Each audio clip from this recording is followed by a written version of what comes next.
Ndi niteka n'umunezero nsubire nkusuhuze nkuhakaze nshuti mukunzi wacu wobandanya kumwe natwe ngaha kuri no mbonesha kure igushikiriza amakuru ibiganiro ndetse n'inkuru bigezweho biriko bivugwa irya nino mu gihugu c'u Burundi ndetse no hakurya y'imbibe z'igihugu c'u Burundi mu makungu ya kure.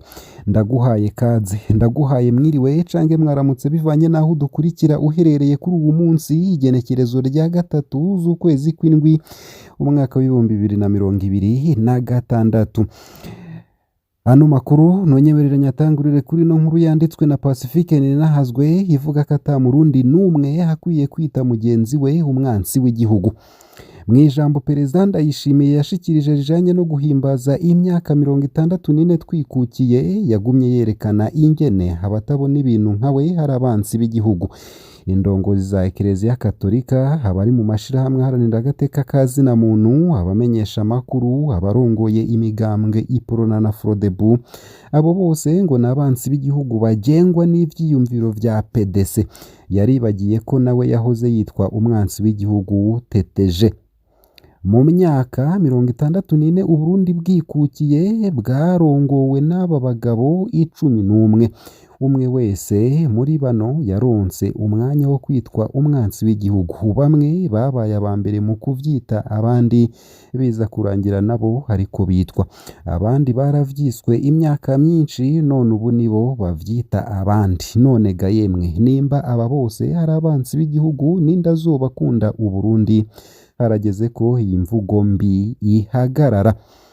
Umwami Mwambutsa ntiyakunda kuvuga amajambo. Abamuzi bose bamufata ko ariyo ndongozi Burundi bwaronse itagira ihengamiye mu vy'amoko. Ariko yatwaye mu gihe kitoroshe. Muri Gitugutu umwaka w'1965 abasirikare barongowe na Kapitene Antoine Serukwavu barateye ikirimba c'umwami Mwambutsa. Hamimana irakinga harashobora kunyegera. Mu mwaka ukurikiye umwami yaratembagajwe n'umuhungu wiwe afatanije n'abasirikare. Mu nyuma abasirikare bahavuye bafuta intwaro ya cami. Kuva ubwo Mwambutsa wa kane yabayeho mu buhungiro mu Busuwisi kugeza yitabe Imana mu mwaka w'1977. Intwaro yari mu Burundi yamwita umwansi w'igihugu. Yamwagiriza akarondera abacangiro bo gutera Uburundi. Kwitwa umuntu wa Mwambutsa cari icaha gikomeye. Nuko uwiswe Sebarundi mu myaka 50 ahinduka uwo bita umwansi w'igihugu. Umwami Ntare wa gatanu Sharire Ndizeye nta kanya kanini yaronse ko gutwara. Ariko nawe amaze gutembagazwa abahoze bamwunamira nibo bamwise umwansi w'igihugu. Hama mu nyuma baramunyuruza bamuzana i Bujumbura arabesherwa ivy'akamaramaza. Haciye ukwezi yicwa urw'agashinyaguro kuwa 29 z'ukwezi kwa kane umwaka w'1972. Hama Perezida Michel Micombero n'umukuru w'igihugu yakobeje mu kwita abandi Barundi abansi b'igihugu. Ku ntwaro yiwe niho hakoreshejwe amajambo akarishe nk'inyanka Burundi ndetse n'abamenja. Uwakunda igihugu yariwe. Abatamwemera bari abansi b'igihugu. Atembagajwe mu mwaka w'1976 nta majambo atakoreshejwe mu kumutuka. Hama arapfungwa harahunga hama asandabira mu buhungiro. Perezida Jean Baptiste Bagaza nawe yaje akaze rwose. Yari afise amajambo akomeye yerekeye abansi b'igihugu. Yabita bampema yuzuye inyanka Burundi. Intwaro yiwe yafata ko abayigwanya baba bariko bakorera aba imperialiste b'abazungu. Yavuga ko hataho umwansi yoca ngo atere igihugu. Yavuga ko aciye mu kuzimu hazomutuma ifuku, mu mazi hazomutuma ingona, mu kirere hazomutuma inkuba. Muri Nyakanga yaratembagajwe igihugu cuzura imyirekano yo kumutuka ngo ni umusazi. Nawe ahinduka umwansi w'igihugu. Inzego z'iperereza zari zicunze ko yohirahira agataha. Perezida Buyoya yari afise imirwi myinshi yita abansi b'ubumwe n'amahoro vy'abarundi, bakaba ari bo bansi b'igihugu. Muri abo hari Perezida Bagaza n'abamushigikiye, ndetse muri abo hari abanywanyi ba Paripehutu, mu nyuma haza abaFrodebu, imbere y'uko haza abasendede FDD, bo bari bafise izina rutura ari ryo Tribalo Terroriste Genocideri, ni ukuvuga TTG. Perezida Buyoya nawe yarangije ubuzima yitwa umwansi w'igihugu. Mu mwanya wa mbere bamwima no guhambwa mu gihugu ciwe. Imyiyamamazo yo mu mwaka w'1993 yabayemwo ibitutsi vyinshi, impande zose zarambikana ibara. Perezida Melchior Ndadaye we yavuga abansi ba demokarasi bampemuke ndamuke,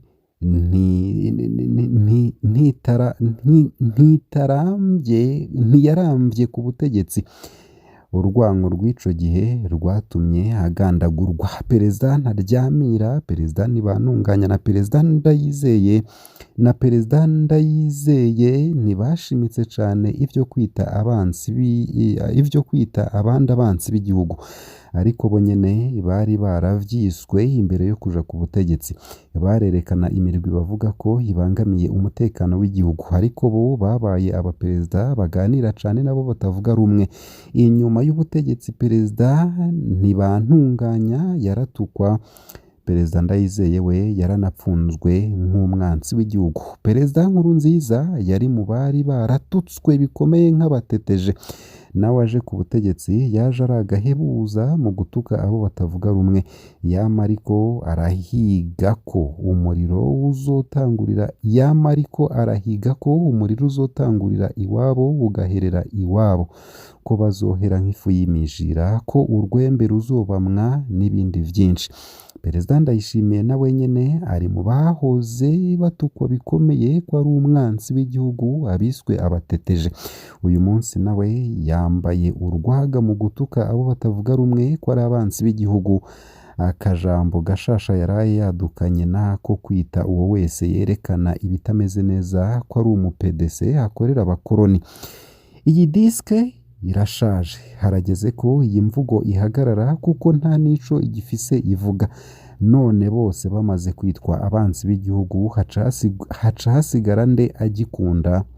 Nimba Mwambutsa yari umwansi w'igihugu, Charles Ndizeye akaba umwansi w'igihugu, nimba Micombero yari umwansi w'igihugu, Bagaza akabuko, Buyoya akaba gutyo nyene, nimba Ndadaye yariswe umwansi w'igihugu, Ntaryamira bikabuko, Ntibantunganya uko nyene, Ndayizeye uko nyene, nimba Nkurunziza yahoze ari umwansi w'ubumwe, nimba Ndayishimiye yarahoze agwanya Uburundi, none uwukunda Uburundi ninde vy'ukuri? Ninde abereye guca urubanza rw'abo basangiye igihugu ngo abiyemere koko we akunda Uburundi kurusha abandi? Dushikirize ivyiyumviro vyawe muri komantere. Nayo mu yandi makuru kandi nuko womenya ko intwazangabo zine zaraye zidugijwe mu ipete rya General Majoro. Nk'uko vyama bigenda ku wa mbere mu Kakaro, mu gisirikare c'u Burundi haratangwa amapete. Mu rwego rw'abajenerale uyu mwaka intwazangabo zine nizo zonyene zidugijwe. Bavuye ku ipete rya General de Brigade baduzwa kuri General Majoro. Abo nabo ni General Majoro Elia Ndizigiye batazira Muzinga, asanzwe ari cegera c'umukuru w'abasoda bagwanira ku butaka, ni ukuvuga force terrestre. Uwa kabiri ni General Majoro Venant Bibonimana batazira Gatovyi, arongoye abasirikare bagwanira mu mazi, ni ukuvuga force marine. Uwa gatatu ni General Majoro Herimarasi Ndabashinze atwara abasirikare bagwanira mu kirere, ni ukuvuga force aérienne. Uwugira kane ni General Majoro Gregoire Ndorarigonya, umugenduzi mukuru mu bushikiranganji bwo kwivuna abansi. Babiri ba mbere bahoze bagwanira mu kiroberi ca CNDD FDD, babiri bandi bahoze mu gisirikare ca kera ex-FAB. Mu nkuru zo hanyuma tuzogaruka ku vyaranze bamwe muri bo. nayo mu yandi makuru kandi tugira tubashikirize ntunyemerere tubashikirize iyi nkuru itari nziza iriko iravugwa nayo nyene mu gihugu c'u Burundi. Igitega hariko haravugwa umugabo yagirizwa kwiba impene yishwe akubiswe n'abanyagihugu hama abantu babiri bakaba baramaze gufatwa ndetse bakaba baranapfunzwe. Igitega kuwa kabiri Mukakaro 2026 Venamu nyene yaritavye Imana inyuma yo gukubitwa bikomeye n'abanyagihugu bo ku mutumba Nyamagandika muri komine n'intara ya Gitega hagati mu Burundi. Yagirizwa kwiba impene amaze kujanwa mu gasho k'igipolisi yahavuye yicwa n'ibikomere. Abantu babiri bakekwa ko ivyo bintu bagize uruhara muri ubwo bwicanyi barafashwe nk'uko vyemezwa n'uwavyiboneye kuwa 30 Ruheshi 2026. Venamu nyene yafashwe yagirizwa kwiba impene. Amaze gufatwa abanyagihugu benshi bo ku mutumba Nyamagandika barashavuye cane bariyegeranya baramukubita bikomeye bakoresheje inkoni n'ibindi bintu bikomeye. Aya makuru haremezwa kandi na Vitali Ntawukirishiga arongoye umutumba Nyamagandika, aho avuga ko inyuma y'ivyo abagize komite y'umutekano ihurikiyemwo bose bahaserutse kugira bamukure mu maboko y'ishengero ry'abariko baramukubita hama baca bamujana mu gasho k'igipolisi i Makebuko. Ni muri ako gasho yahavuye yitabiramwo Imana ahitanywe n'amahiri yari yakubiswe. Nk'uko ayo makuru abandanya abivuga, Eric Ndayishimiye na Germain Bukuru bashikirizwa nk'abakekwa cane muri ico caha, aho bafashwe kuwa 30 Ruheshi 2026. Ubu bakaba bapfungiwe mu gasho k'igipolisi k'i Makebuko aho barindiriye ko ubutungane bubandanya amatohoza. Iki kibazo kije gikomeza amakenga ku kwiyongera kw'ivyaha vy'ukwihanira mu ntara ya Gitega. Abagize amashirahamwe adaharanira inyungu za politike bakaba bavuga ko ari ikibazo kirushiriza gukomera, aho abantu bakekwa ko bakoze ivyaha bicwa canke bagakubitwa bikomeye batarashikirizwa ubutungane. Kuwa 29 Ruheshi uheze, Fortune Gahitazongo, intumwa idasanzwe y'umuryango mpuzamakungu ONU yijejwe gukurikirana ivyerekeye agateka kazina muntu mu Burundi, yariyamirije ukuntu ubwicanyi bukorwa hadakurikijwe amategeko, ukuntu abantu baburwa irengero, ibikorwa vy'ihonyabwoko no kuboreza igufa abantu, ifatwa ry'abanyagihugu ridakurikije amategeko hamwe n'umuco wo kudahana ugikomeje kuranga igihugu. Imbere yaho iminsi mike, abasenyeri ba Katolika bo mu Burundi nabo bari bagaragaje amakenga akomeye ku bwicanyi, ukuburirwa irengero kw'abantu n'ihonyangwa ry'agateka kazina muntu biriko biriyongera. Ivyo vyashikirijwe vyaciye bituma Perezida Evariste Ndayishimiye avyiyamiriza, ahavuga ko abinegura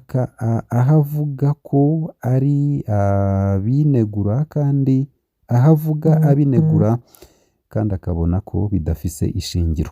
Mu ntango za Ruheshi 2026, abandi bagabo batatu bakekwa ko ari abasuma nabo nyene barishwe bakubiswe inkoni ku mutumba Muyange, ni muri komine n'intara ya Gitega. Bikaba vyerekana ko ivy'ukwihanira bibandanya vyibonekeza mu Burundi. Nayo mu yandi makuru kandi nuko abantu 147 bishwe, abapfungwa barenga 13,000 n'ivyaha 663 vy'ihohoterwa vyabaye mu mwaka umwe. Ivyo bikaba vyarashikirijwe n'ishirahamwe Ligue Iteka ririko riratabaza. I Bujumbura ku wa 2 Mukakaro 2026 mu Burundi uko ibintu vyifashe mu bijanye n'agateka kazina muntu vyarushirije gusubira inyuma mu mwaka uheze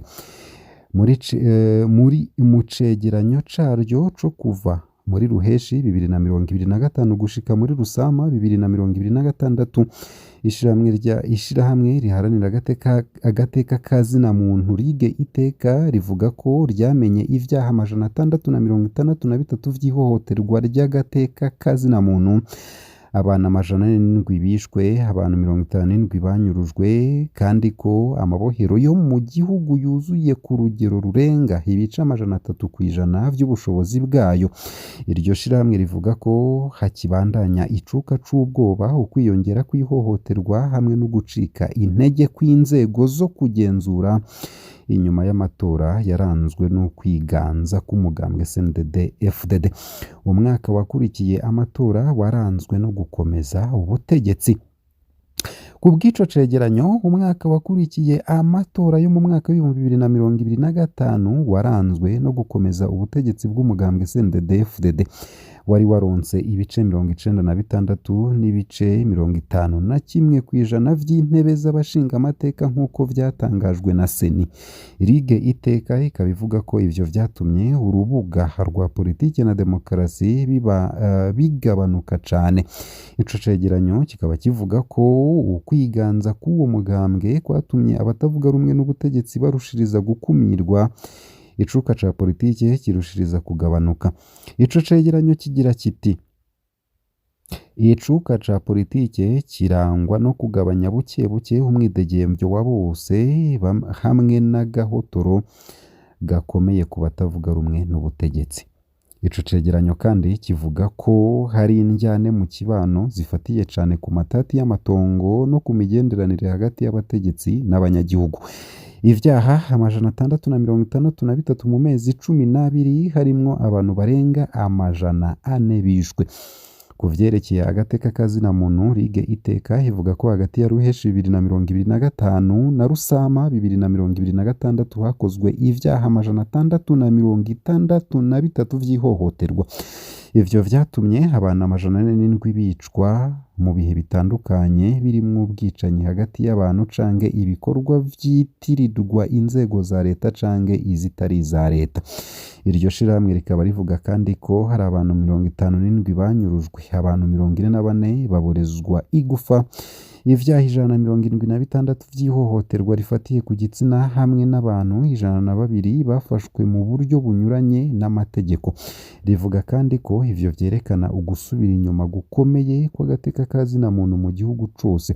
Ku vyerekeye abagirizwa ivyo vyaha, ico cegeranyo kivuga ko abakoze amabi 246 batamenyekanye. Ariko kandi ico cegeranyo kivuga imbonerakure zakoze ubwicanyi 109, abapolisi bakoze ubwicanyi 68, 23 bwakozwe n'abakozi b'igendereza, mu gihe abasirikare bavugwa mu bwicanyi 9.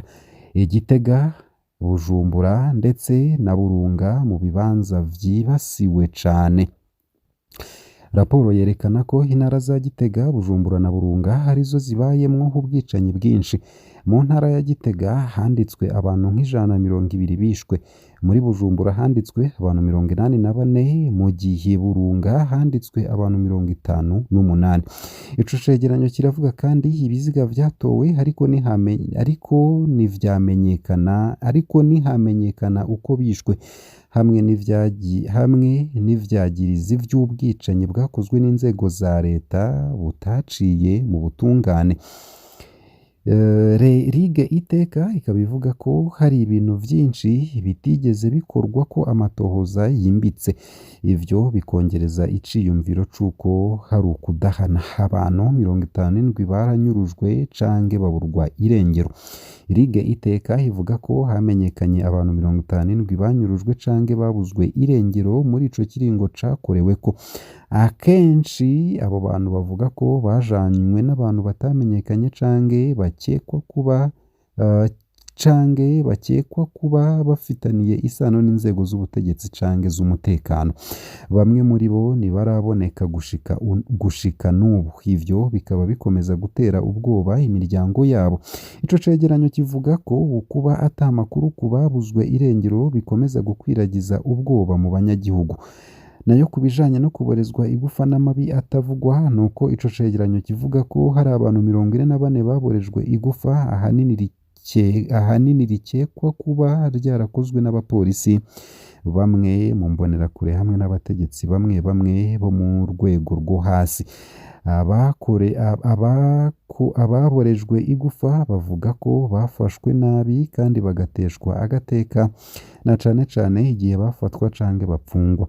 Ligue Iteka ikaba ivuga ko ivyo bigabanya icizere abanyagihugu bafitiye inzego z'umutekano. Nayo ku bijanye n'ibibazo bikomeye mu mabohero, nuko ico cegeranyo kivuga ko uko ibintu vyifashe mu mabohero biteye amakenga. Muri Rusama 2026 Uburundi bwari bufise abapfungwa 13,063 mu gihe ubushobozi bw'amabohero bwarengewe ku rugero rw'32% kw'ijana. Ubwo bwinshi butuma ubuzima bwo mu mabohero bugorana cane kubera ubuke bw'ikibanza, ibifungurwa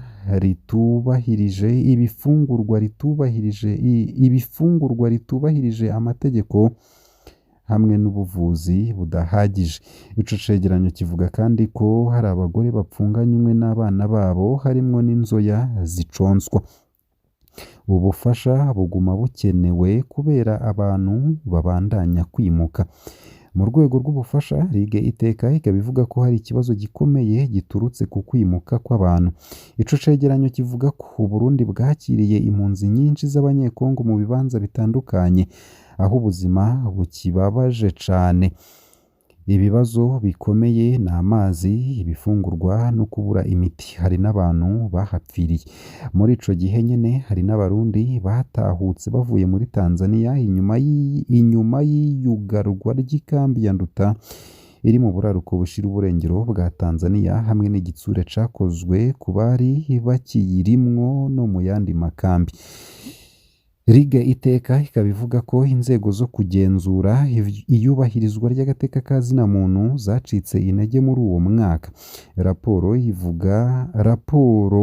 ivuga ihindagurika ryabaye mu murwi w'igihugu wigenga ujejwe agateka ka zina muntu CNDH, ikaba igaragaza ukugabanuka kugendera amabohero hamwe no gucika intege kw'inzego zose zijejwe gusuzuma uko ibintu biriko biragenda.